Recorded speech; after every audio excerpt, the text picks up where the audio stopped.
पूरी तरीके से मम्मी को जिंदा जला दिया था हमारे सामने ही, वो भी चीख पुकार सब कुछ करते रहे। सुबह की काम करते थे, फिर रात को टॉर्चर से ये सब रहता था। मतलब डेली का नियम था रात का, कि रात हमारी ऐसी जानी है। और फिर इसका जन्म होने वाला था, तो फिर घर से बाहर निकाल दिया गया। सब मम्मी ख़त्म हो गई, इसका बहुत ज़्यादा गम है। और पापा अब जाके जेल में उनको सज़ा हुई है, इसकी बहुत खुशी है, क्योंकि उन्होंने जिस तरीके से मम्मी को टॉर्चर किया है, तो मम्मी को कहीं ना कहीं देख रहे होंगे, तो उनको भी लग रहा होगा चलो इसको सज़ा मिली व मिलनी चाहिए। मैं इस वक्त बुलंदशहर कोर्ट में मौजूद हूं और ये वही दरवाजा है जो 6 साल पहले दो बेटियों ने खटखटाया था। 6 साल पहले उनकी मां को उनके पिता ने जलाकर मौत के घाट उतार दिया था, जिसका फैसला आने के बाद में दोनों बेटियों के चेहरे खुशी से खिल उठे हैं। 21वीं सदी के चलते भी आज भी बेटी और बेटे में फर्क माना जाता है।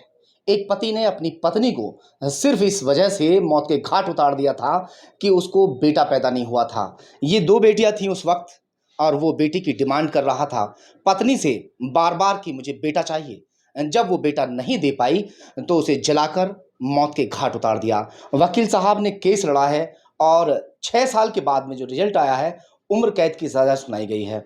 वकील साहब, सबसे पहले मैं आपसे ही बात करना चाहूँगा कि क्या हुआ था उस दौरान जिस वक्त केस आपने फाइल किया था, लड़ना शुरू किया था। सबसे बड़ी बात एक और है कि जो वकील साहब हैं, आप शुरू से लेकर अब तक कोई फीस इन्होंने इन बच्चों से नहीं ली, फ्री ऑफ कॉस्ट केस लड़ा है, जबकि आज के दौर में ये नामुमकिन सा है।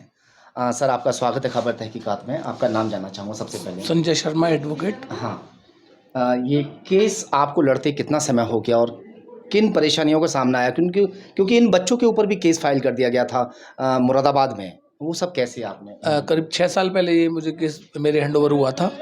उसके बाद जो पुलिस थी उन्होंने प्रॉपर इन्वेस्टिगेट इस केस को नहीं किया और इसको 306 में आरोप पत्र प्रेषित किया, जबकि जो एफआईआर हुई थी उस समय रजिस्टर्ड, उसमें 302 आईपीसी में हुई थी।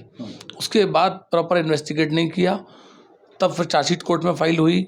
उसके बाद बड़ी मुश्किलों से ये केस चल पाया, क्योंकि जो पीड़ित लड़कियाँ हैं लतिका और तान्या, ये माइनर चाइल्ड थे।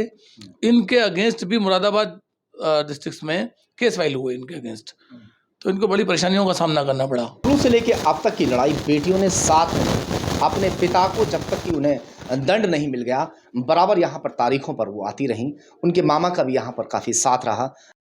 बेटा, क्या नाम है आपका और कहाँ रहते हैं आप? सर, मेरा नाम लतिका बंसल है और अभी तो हम नानी के पास रह रहे हैं, कृष्ण नगर में, वाल्मीकि मोहल्ले में। और पहले जब ये घटना हुई थी तो हम यहाँ पे रहते थे, चांदपुर फाटक पे, मोहल्ला कोठियात में। तो जब शादी हुई थी आपकी मम्मी की, तो शादी होकर कहाँ गई थी? कोठियात या? सर, जब शादी हुई थी जब शीतलगंज में रहते थे। शीतलगंज। जब छोटी बहन का जन्म हुआ था तो घर से निकाल दिया था। आपके सामने आपकी माँ को जला दिया गया था, क्या हुआ था पूरा वाकया बेटा?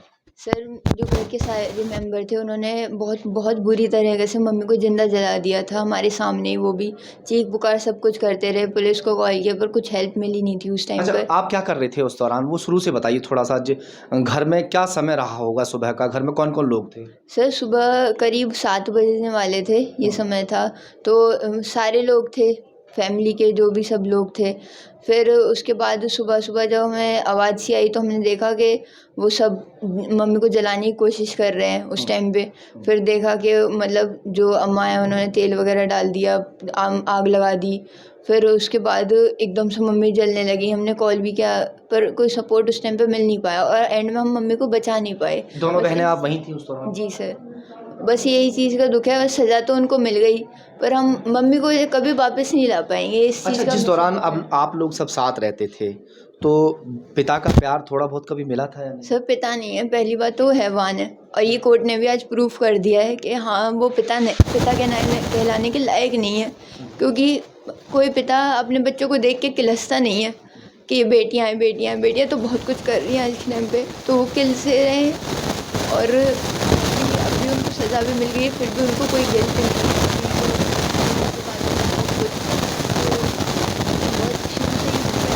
बेकार मान रहा है। आपसे 6 साल पहले भी आप इतने तो समझदार थे कि आपको कभी दुलार किया हो, प्यार किया हो कि मेरी बेटी है, या छोटी को प्यार किया हो? सर, अगर वो प्यार करने वाले होते तो मम्मी को ही क्यों मारते? मम्मी का तो कोई गलती नहीं थी। और प्यार करने वाले होते तो मम्मी को क्यों मारते? दोनों बहनें उस वक्त वहीं मौजूद थी। हाँ, तो मम्मी कितने दिन अस्पताल में रही थी? सर मम्मी एक हफ्ता अस्पताल में रही थी। 14 जून को उनको जला दिया गया था सबने मिलके, और फिर 20 को उनकी मतलब उनका दम मृत्यु निकल। बच्चियां उस दौरान, उस वक्त जब यह हादसा हुआ था तो घर में ही थी। सबसे पहले जो इनकी माँ है, उनकी अपनी सासू से कहन सुनन किसी बात को लेकर होती है। उसी दौरान इनके पिता मौके पर पहुंचते हैं और जो परिवार के लोग थे वो सब इकट्ठा होने के बाद में जो इसमें नामित हैं, वो सब लोग इनकी आंखों के सामने इनकी माँ को जला डालते हैं और चीख पुकारती है। चारों तरफ से दरवाजे बंद शायद कर दिए गए। जी सर, हमारा वाला दरवाज़ा भी बंद कर दिया था जिस कमरे में हम थे। जिस कमरे में बेटियां थीं, चीख रही थीं, दहाड़ रही थीं, माँ को बचाने की पुकार, जो कोई सुन ले और हमारी माँ को आके कोई बचा ले, इसलिए दरवाजे चारों तरफ से लॉक कर दिए गए थे। और वो 6 दिन तक अस्पताल में ज़िंदगी और मौत से जूझने के बाद में ख़त्म हो गई। मगर शायद वकील साहब, मैं आपसे भी थोड़ा जानकारी लेना चाहूँगा कि जिस वक्त 6 दिन तक वो अस्पताल में रही थी, तो अपना बयान भी कोई जारी करके गई थी जैसे? नहीं, एक्चुअली क्या था, जब वो यहाँ से बुलंदशहर से दिल्ली के लिए रेफ़र किया गया था, तब जो उम्मती हैं यानी इनकी मदर, उन्होंने उनसे रास्ते में पूछा था कि बेटा क्या हुआ।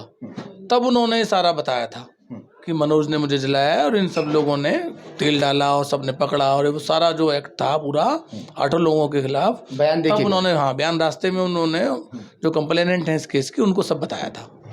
बाकी तो सब बेटियों के सामने हुआ ही। हाँ, दोनों बेटियां चश्मदीद गवाह थी। हाँ। जिनका दरवाज़ा चूँकि लॉक कर दिया था, तो इन दोनों बच्चियों ने जो सारी घटना है उसको खिड़की में से देखा था, और ये उसकी चश्मदीद गवाह थी, आई विटनेस थी। और किन परेशानियों का सामना करना पड़ा? इनके ऊपर भी केस कर दिया गया था, झूठे सच्चे केस लगा दिए गए। इनके मामा के ऊपर केस कर दिया गया। बताया जाता है कि इनके मामा को मारने की कोशिशें की गई, कई ऐसी धमकियां दी गई थी। है बेटा, कोई धमकी भी दी गई? जी सर, धमकी भी दी गई थी। उसके खिलाफ हमने पुलिस में NCR भी दी हुई है। क्या कहा, क्या कहते थे लोग? फैसला कर लो। हाँ, और नहीं तो तुम्हें मार देंगे सबको, इस बेसिस पे। तो फिर साहब वो कैसे आपने सब किया? देखिए, परेशानियों का सामना तो इनको बहुत ज़्यादा करना पड़ा, क्योंकि दोनों माइनर बच्चियां और इनको मुरादाबाद जैसे डिस्ट्रिक्ट्स में झूठे केसेस में इनको फंसा दिया गया। और मेन सबसे बड़ी जो वजह थी इस केस की, प्रॉब्लम जो थी, मेन जो थी, वो ये थी कि 306 में पुलिस ने आरोप पत्र प्रेषित किया, जबकि जो FIR हुई थी वो 302 में हुई थी। उसके बाद डिफेक्टिव इन्वेस्टिगेशन की, प्रॉपर इन्वेस्टिगेट नहीं किया। तब शासन से चूँकि संज्ञान हुआ और जो IO थे उस समय तत्कालीन, उनको फिर सस्पेंड किया गया। तब भी उन्होंने आरोप पत्र इसमें 306 में ही फाइल किया। ये तो at the time of framing the charge 302 में चार्ज फ्रेम हुआ, और तब जा करके 302 में ये आफ्टर एविडेंस कन्विक्शन हो पाया। कितने लोगों को सजा हो पाई है इसमें? कितने लोग इसमें? एक्चुअली टोटल जो नामित हैं वो 8 लोग इसमें हैं। चूँकि ट्रायल अभी एक ही के खिलाफ चला था, मनोज के अगेंस्ट, तो मनोज को कन्विक्शन हुआ है। और बाकी जो 7 लोग हैं उनके खिलाफ माननीय उच्च न्यायालय में, हाई कोर्ट में अभी रिवीजन पेंडिंग है। अच्छा बेटा, अभी पढ़ाई कहाँ तक की आपने? सर अभी मैं BSc कर रही हूँ, और मैंने नीट का भी एग्ज़ाम दिया है। अच्छा। डॉक्टर बनने के लिए, क्योंकि मेरी मम्मी का सपना था हम डॉक्टर बने।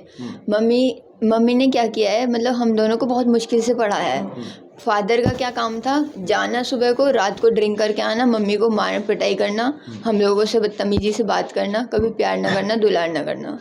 तो ये काम था फादर का। और मम्मी का ये काम था, उनको पूरे दिन बैठ के सिलाई करनी होती थी, कपड़े वगैरह सिलने, मोहल्ले वगैरह जो दे जाते थे वो सब सिलने होते थे, जिससे वो हमारी स्कूल की फ़ीस भर पाएँ, घर में आटा राशन ये सब आ पाए। ये काम रहता था मम्मी के पास। और फिर भी उनको रात को जब फादर आते थे ड्रिंक व्रिंक करके, तो सुबह की काम करते थे, फिर रात को टॉर्चर से ये सब रहता था। सामने मारपीट करते थे? जी सर, मारपीट हमारे सामने कई बार, बहुत बार, मतलब डेली का नियम था रात का, कि रात हमारी ऐसी जानी है। अच्छा, कभी आपको कभी पैसे दिए, जैसे आप स्कूल जाते थे कि बेटा आप पैसे लो वगैरह? सर फादर तो कोई खर्चा नहीं करते थे, वो अपनी ड्रिंक वगैरह में या जो भी अपना करते थे अपने लिए कमाते थे, और अपना ड्रिंक वगैरह करना उनको। क्या काम करते थे आपके पापा? सर जॉब वगैरह करते थे, या कभी कहीं कर ली या नहीं करी, या कभी पी के पड़े हुए हैं कहीं, कुछ उनका अता पता नहीं रहता था ज़्यादातर। मम्मी सिलाई वगैरह करती थी, तो वही थोड़े बहुत पैसे दिए, स्कूल की फ़ीस भी भरनी होती थी। हमारी भी इतनी डिमांड नहीं रहती थी, क्योंकि पता है मम्मी बहुत मुश्किल से कमा रही हैं, सिल रही हैं कपड़े, तो ये रहता था। जब बताया जाता है कि आपकी छोटी सिस्टर हुई थी तो आपकी मम्मी को घर से बाहर निकाल दिया था। जी सर, पहले जब मेरा जन्म हुआ था, पहली लड़की थी, तो जब भी बहुत टॉर्चर किए गए थे। उसके बाद अबॉर्शन भी कराते रहे, कई बार 5 बार अबॉर्शन हो चुके हैं अब तक मम्मी के। और फिर इसका जन्म होने वाला था तो फिर घर से बाहर निकाल दिया गया था। फिर दूसरी जगह जाके रहे थे इसके जन्म होने के बाद, इसलिए। अच्छा, तुम्हें दुख है पापा को, मम्मी ख़त्म हो गई, पापा सारी ज़िंदगी अब जेल में रहेंगे, कोई दुख है? सब मम्मी ख़त्म हो गई, इसका बहुत ज़्यादा गम है। और पापा अब जाके जेल में उनको सज़ा हुई है, इसकी बहुत खुशी है। क्योंकि उन्होंने जिस तरीके से मम्मी को टॉर्चर किया है, तो मम्मी को कहीं ना कहीं देख रहे होंगे तो उनको भी लग रहा होगा चलो इसको सज़ा मिली और मिलनी चाहिए। बेटा, अब जो सपोर्ट चल रहा है, आपके ननिहाल वाले आपको पूरा सपोर्ट कर रहे हैं? जी सर, सारी पढ़ाई का सब करा रहे हैं और रहना खाना पीना कपड़े लेते सब चीज़ वही करते हैं। वकील साहब, कितना समय लग गया टोटल इसमें शुरू से अब तक? इसको सर 6 साल 1 महीना और 7 दिन करीब लग गए इसको पूरा जजमेंट होने में, इनिशियल स्टार्टिंग से और जजमेंट तक। आपने बताया जाता है कि कोई फीस नहीं लिया आज तक इन बच्चों से। किसी 6 साल तक की एक लंबी लड़ाई होती है और शुरू से लेके अब तक लगातार आपने तारीखें की और सब कुछ वो करने के बाद में आपने कोई फीस नहीं ली। एक्चुअली क्या है, मेरी कॉन्शियस ने अलाउ किया कि ये जो क्राइम है ये क्राइम अगेंस्ट सोसाइटी है। और ऐसे मामलों में अच्छा कोई यदि एडवोकेट है, कोई भी एडवोकेट है, वो फीस नहीं लेना चाहेगा, क्योंकि ये क्राइम अगेंस्ट सोसाइटी है। और ऐसे मामलों में हम लोगों को भी खड़े होना चाहिए, क्योंकि जहाँ बेटियाँ बेटों से बड़ी हैं और वहाँ केवल इस बात पे किसी की मदर की हत्या कर दी जाए कि वो उसके बेटा नहीं हुआ, तो ये इससे यही इफेक्टेड नहीं होते, तान्या आया लत्तेका आया, ये इफेक्टेड नहीं होते, पूरी होल सोसाइटी इफेक्टेड होती है। अच्छा, वकील साहब ने कई हाईलाइट केस जो है वो जीते हैं। सर, कौन कौन से केस रहे अपने उसमें? एक मदनपुर रेप केस था सर, उसमें एक नाबालिग लड़की के साथ गैंग रेप हुआ था। उसमें भी सर मैंने फ्री ऑफ कॉस्ट वो केस लड़ा था। उसमें भी एक्यूज को सभी को लाइफ इम्प्रिजनमेंट हुआ था। और इस केस में भी उम्र कैद हुई है और 20,000 रुपये जुर्माना भी हुआ है। भी कई सारे केस हैं बहुत सारे केस ऐसे हैं जो हाईलाइट रहे और वकील साहब ने उनको जीता है। खैर, फिलहाल जो बेटियां हैं उनकी जीत हुई है। नमस्कार, मैं डॉक्टर श्रुति अग्रवाल, कैंसर रोग विशेषज्ञ हूँ। मैं आप सभी को ये सूचित करना चाहती हूँ कि Sudhir nursing home and heart centre काला आम बुलंदशहर में कैंसर की बीमारी का सारा इलाज उपलब्ध है।